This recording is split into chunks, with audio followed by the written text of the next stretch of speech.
نبی صلی اللہ علیہ وسلم کی سب سے پہلی زوجہ محترمہ سیدہ خدیجہ بنت خویلد رضی اللہ عنہا ہیں۔ نبی صلی اللہ علیہ وسلم کے فرزند ابراہیم رضی اللہ عنہ کے سوا آپ کی ساری اولاد انہی سے ہوئی۔ آپ صلی اللہ علیہ وسلم پوری زندگی اس وفا شیار بیوی کو یاد کرتے رہے۔ سیدہ خدیجہ رضی اللہ عنہا کے والد کا نام خویلد اور والدہ کا نام فاطمہ تھا۔ سیدہ خدیجہ رضی اللہ عنہا کے والد اپنے قبیلے میں اونچی حیثیت کے آدمی تھے۔ ہر شخص انہیں عزت اور احترام کی نگاہ سے دیکھتا تھا۔ مکے میں رہائش اختیار کی، وہیں فاطمہ بنت زائدہ سے شادی کی۔ ان کے بطن سے اللہ تعالیٰ نے وہ بیٹی عطا کی جو امت مسلمہ کی پہلی ام المؤمنین بنی۔ سیدہ خدیجہ رضی اللہ عنہا عام الفیل سے 15 سال پہلے پیدا ہوئیں۔ اس طرح آپ نبی صلی اللہ علیہ وسلم سے قریباً 15 سال پہلے اس دنیا میں تشریف لائیں۔ رسول اللہ صلی اللہ علیہ وسلم سے پہلے آپ رضی اللہ عنہا کے 2 نکاح ہوئے۔ پہلے خاوند کا نام عتیق بن عابد مخزومی تھا۔ ان سے آپ کے ہاں ایک بچی ہند پیدا ہوئی۔ دوسرا نکاح ابو حالہ ہند بن نباش سے ہوا۔ ان سے آپ کے ہاں 2 بچے ہند اور حالہ پیدا ہوئے۔ بعض مورخین نے لکھا ہے کہ پہلا نکاح ابو حالہ سے ہوا تھا۔ عام الفیل سے 20 سال بعد فجار کی جنگ چھڑ گئی۔ اس میں خدیجہ رضی اللہ عنہا کے والد اور شوہر لڑائی کے لیے نکلے اور مارے گئے۔ آپ رضی اللہ عنہا کے خاندان کا پیشہ تجارت تھا۔ باپ اور شوہر کی موت کی وجہ سے تجارت کا بوجھ آپ پر آ پڑا، لیکن عرب معاشرے میں عورت کے لیے تجارت کا پیشہ بہت مشکل کام تھا۔ چنانچہ سیدہ خدیجہ اپنے رشتہ داروں کے ذریعے سے یہ کام لیتی تھیں۔ انہیں مال تجارت دے کر دوسرے ملکوں کی طرف روانہ کرتی۔ رشتہ داروں کو اس کام کا باقاعدہ معاوضہ دیا جاتا۔ اس زمانے میں رسول اللہ صلی اللہ علیہ وسلم بکریاں چرایا کرتے تھے۔ آپ لوگوں میں صادق اور امین مشہور ہو چکے تھے۔ آپ کی دیانتداری کی شہرت مکے میں چاروں طرف پھیل چکی تھی۔ یہ شہرت سیدہ خدیجہ رضی اللہ عنہا کو بھی پہنچی تو انہوں نے پیغام بھیجا کہ آپ میرا سامان تجارت لے کر جائیں۔ جو معاوضہ میں دوسروں کو دیتی ہوں اس سے 2 گنا دوں گی۔ رسول اللہ صلی اللہ علیہ وسلم نے پیشکش کو قبول فرما لیا۔ آپ کا یہ سفر تجارت انتہائی کامیاب رہا۔ چنانچہ تجارت کے اس سفر کے 2 ماہ 25 دن بعد خود سیدہ خدیجہ رضی اللہ عنہا نے نکاح کا پیغام بھجوایا۔ نبی صلی اللہ علیہ وسلم نے اپنے چچا کے مشورے سے اس پیغام کو قبول کر لیا۔ سیدہ خدیجہ رضی اللہ عنہا نہایت سمجھدار اور شریف خاتون تھیں۔ اللہ تعالی نے مال و دولت سے بھی نوازا تھا۔ اپنے قبیلے میں باعزت تھیں، اس لیے ہر شخص ان سے نکاح کا خواہش مند تھا۔ لیکن قدرت نے انہیں اپنے نبی صلی اللہ علیہ وسلم کے لیے منتخب کر لیا تھا۔ اس طرح نکاح کی تاریخ طے ہو گئی۔ مقررہ تاریخ کو آپ اپنے چچا ابو طالب، سیدنا حمزہ اور خاندان کے دوسرے لوگوں کے ساتھ سیدہ خدیجہ کے گھر تشریف لائے۔ ابو طالب نے نکاح کا خطبہ پڑھا۔ 12.5 اوقیہ حق مہر مقرر ہوا۔ یہ 500 طلائی درہم کے برابر تھا۔ اس طرح سیدہ خدیجہ رضی اللہ عنہا کو پہلی ام المؤمنین بننے کا شرف حاصل ہوا۔ آپ رضی اللہ عنہا کا پہلا لقب طاہرہ تھا۔ اس طرح آپ خدیجہ طاہرہ کے نام سے مشہور ہوئیں۔ نکاح کے وقت رسول اللہ صلی اللہ علیہ وسلم کی عمر 25 سال تھی۔ سیدہ خدیجہ کی عمر 40 سال کی تھی۔ نکاح کے بعد سرداران قریش اور دیگر لوگوں نے مبارکباد دی۔ نبی اکرم صلی اللہ علیہ وسلم کی زوجیت میں آنے کے بعد سیدہ خدیجہ نے اپنا سارا مال و اسباب آپ کے قدموں میں ڈھیر کر دیا۔ اس سے آپ کو روزی کمانے کی فکر سے نجات مل گئی۔ اب آپ تھے اور اللہ کی عبادت۔ سیدہ خدیجہ نے ہر مشکل اور پریشانی کے وقت نبی صلی اللہ علیہ وسلم کو تسلی دی، دلاسا دیا اور پریشانی دور کرنے کے لیے جو کچھ کر سکتی تھیں کرتی رہیں۔ مثلا جب آپ پر پہلی وحی یعنی اقرا بسم ربک الذی خلق غار حرا میں نازل ہوئی تو نبی اکرم صلی اللہ علیہ وسلم گھر تشریف لائے، بدن مبارک پر لرزہ طاری تھا۔ سیدہ خدیجہ رضی اللہ عنہا سے فرمایا مجھے کپڑا اوڑھا دیں۔ جب کچھ دیر بعد گھبراہٹ دور ہوئی تو غار ہرا میں پیش آنے والا واقعہ سیدہ خدیجہ سے بیان کیا۔ سیدہ خدیجہ نے آپ کو تسلی دی اور کہا قسم ہے اس ذات کی جس کے قبضے میں میری جان ہے، میں امید رکھتی ہوں کہ آپ اس امت کے نبی ہوں گے۔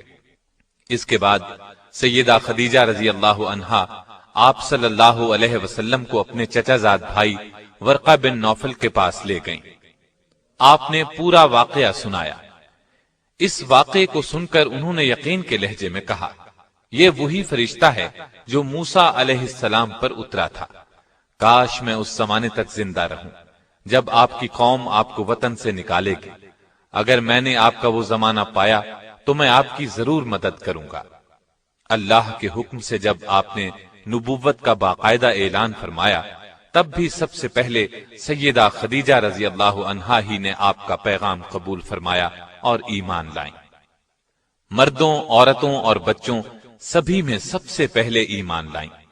آپ رضی اللہ عنہا نے نہ صرف نبوت کی تصدیق کی بلکہ آغاز اسلام میں آپ صلی اللہ علیہ وسلم کی سب سے بڑی مددگار بھی تھیں۔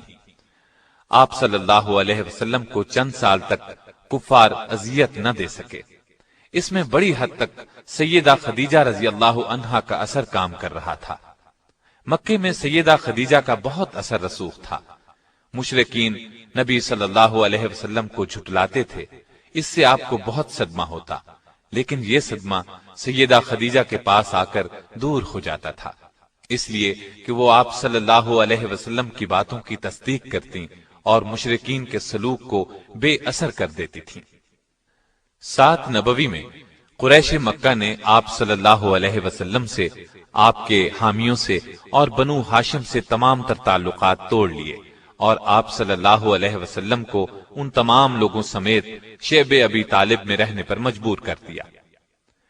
وہاں آپ صلی اللہ علیہ وسلم کو 3 سال تک رہنا پڑا۔ یہ زمانہ سخت تکلیف دہ تھا۔ بچوں کے بھوک سے بلبلانے کی آوازیں سنائی دیتی تھیں۔ اس گھاٹی میں سیدہ خدیجہ بھی آپ صلی اللہ علیہ وسلم کے ساتھ تھیں۔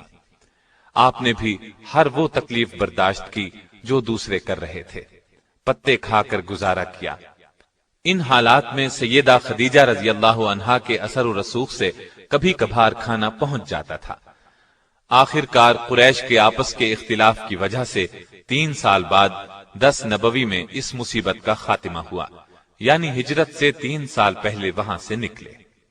نبی اکرم صلی اللہ علیہ وسلم کے ساتھ سیدہ خدیجہ نے بھی اس سخت تکلیف دہ ماحول سے نجات پائی، لیکن مسلسل تکالیف کی وجہ سے ان کی صحت بہت خراب ہو گئی تھی۔ آخر کار رمضان 10 نبوی میں اس دار فانی سے دار آخرت کی طرف انتقال فرما گئیں۔ انا للہ و انا الیہ راجعون۔ وفات کے وقت آپ رضی اللہ عنہا کی عمر 64 سال 6 ماہ تھی۔ اس وقت تک شریعت میں نماز جنازہ کا حکم نہیں تھا، اس لیے آپ رضی اللہ عنہا کو اسی طرح دفن کر دیا گیا۔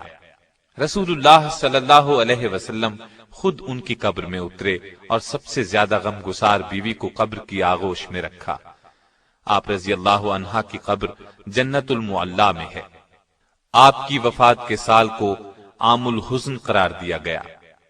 بخاری اور مسلم کی ایک حدیث ہے کہ ایک مرتبہ جبریل علیہ السلام نے نبی علیہ السلام سے عرض کیا، سیدہ خدیجہ رضی اللہ عنہا آپ کے پاس برتن میں کھانے کی کوئی چیز لا رہی ہیں، جب وہ آئیں تو انہیں اللہ تعالیٰ کا اور میرا سلام کہہ دیجیے گا۔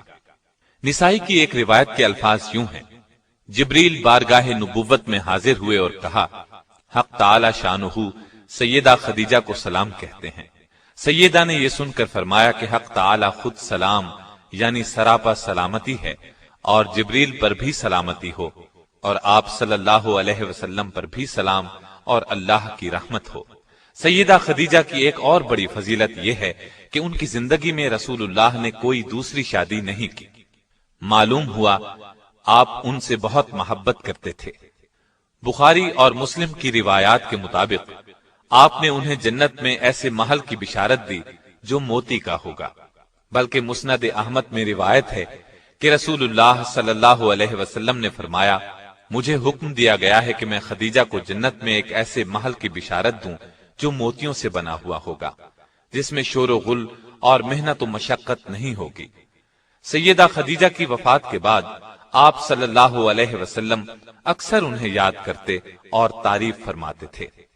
نبی صلی اللہ علیہ وسلم سیدہ کی زندگی میں ان کی سہیلیوں سے اچھا سلوک فرماتے تھے اور انتقال کے بعد بھی ان سے اچھا سلوک کرتے رہے۔ جب کوئی چیز آتی تو آپ اس میں سے کچھ حصہ الگ کرتے اور فرماتے، یہ خدیجہ کی فلاں سہیلی کو دے آؤ۔ نسائی اور مسند احمد کی روایت کے الفاظ یہ ہیں کہ نبی صلی اللہ علیہ وسلم نے فرمایا، جنت کی عورتوں میں سب سے افضل یہ 4 عورتیں ہیں: خدیجہ بنت خویلد، فاطمہ بنت محمد، مریم بنت عمران اور آسیہ جو فرعون کی بیوی تھی۔ سیدہ کی اس خصوصیت میں کوئی دوسری ام المؤمنین شریک نہیں ہوئی۔ بخاری، مسلم اور مسند احمد کی ایک روایت میں سیدہ خدیجہ کو تمام جہانوں کی عورتوں سے بہتر فرمایا۔ آپ کے پہلے خاوند سے ایک بیٹے ہند تھے، یہ آپ کے ساتھ ہی ایمان لے آئے۔ انہی کی نسبت سے آپ رضی اللہ عنہا کی کنیت ام ہند تھی۔ رسول اللہ صلی اللہ علیہ وسلم سے سیدہ خدیجہ کے ہاں 6 بچے ہوئے، 2 صاحبزادے جو بچپن میں فوت ہو گئے اور 4 صاحبزادیاں۔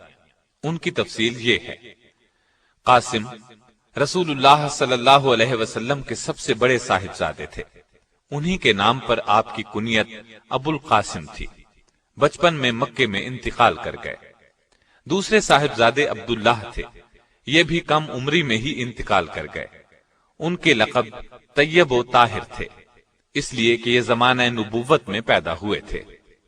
سیدہ زینب رضی اللہ عنہا، یہ رسول اللہ صلی اللہ علیہ وسلم کی سب سے بڑی صاحبزادی تھی، اور دوسری صاحبزادیاں سیدہ رقیہ رضی اللہ عنہا، سیدہ ام کلثوم رضی اللہ عنہا اور سیدہ فاطمہ رضی اللہ عنہا ہیں۔